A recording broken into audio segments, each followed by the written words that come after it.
রাজধানীর আগারগাঁওয়ে সড়ক অবরোধের খবর নিয়ে আমাদের সাথে যুক্ত হচ্ছেন সহকর্মী সাজিদ সরকার।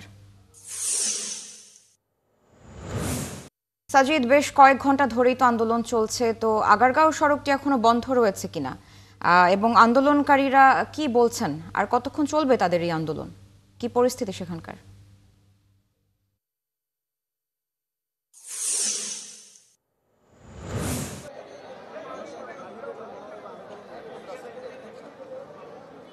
মেহজাবিন, আসলে আমরা দেখছিলাম প্রায় ৬ ঘন্টা ধরে আগারগাঁও যে চৌরাস্তাটি রয়েছে সেই চৌরাস্তাটি তারা অবরোধ করে রেখেছিলেন।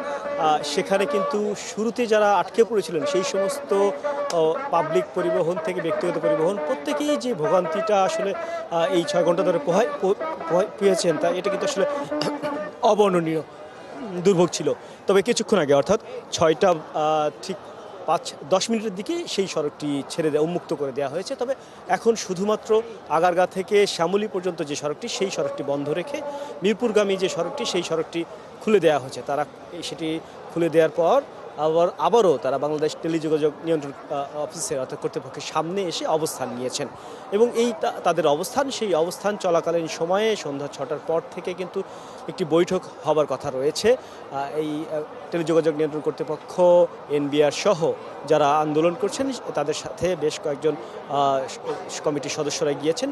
এই আন্দোলনে তাদের যে দাবি সেই দাবিগুলো আসলে ৩ দফা যে দাবি সেই দাবি বাস্তবায়ন না হওয়া পর্যন্ত তারা কিন্তু এখানে অবস্থান নেবে এমনটাই কিন্তু আসলে জানিয়ে আসছেন। আমরা একটু কথা বলবো এখানে বেশ কয়েকদিন থেকে এবং আজকে সকাল থেকে আপনারা আন্দোলন করছেন।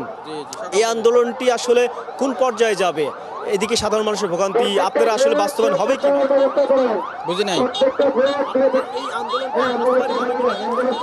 বিসমিল্লাহির রহমানির রহিম। আজকের এই আন্দোলন ইনশাল্লাহ আমাদের পক্ষে আসবে, ইনশাল্লাহ এই আশা রাখতেছি। আমরা সকাল থেকে আমরা এই জায়গাটা অবরুদ্ধ করে রাখছি। আমরা আছি চিটাগাং থেকে। এখানে ২০ লক্ষ মানুষের রিজিক আছে এই ব্যবসার মধ্যে, মোবাইল ব্যবসার মধ্যে। যে সরকার এই ব্যবসাটা একটা সিন্ডিকেটের হাতে ৯ জন ব্যবসায়ীর হাতে তুলে দিচ্ছে, যে ২০ লক্ষ মানুষের পেটে লাথি দিচ্ছে। এটা আমি ডক্টর মোহাম্মদ ইউনূস উপদেষ্টা মহোদয়কে বলবো, আপনি ব্যবসায়ীদের সাথে বসুন, আপনার দলবল আছে এদেরকে নিয়ে বসুন। এই ব্যবসায়ীরা যদি আপনি যে আর সিস্টেম চালু করতে চান, মানুষ পথে বসে যাবে।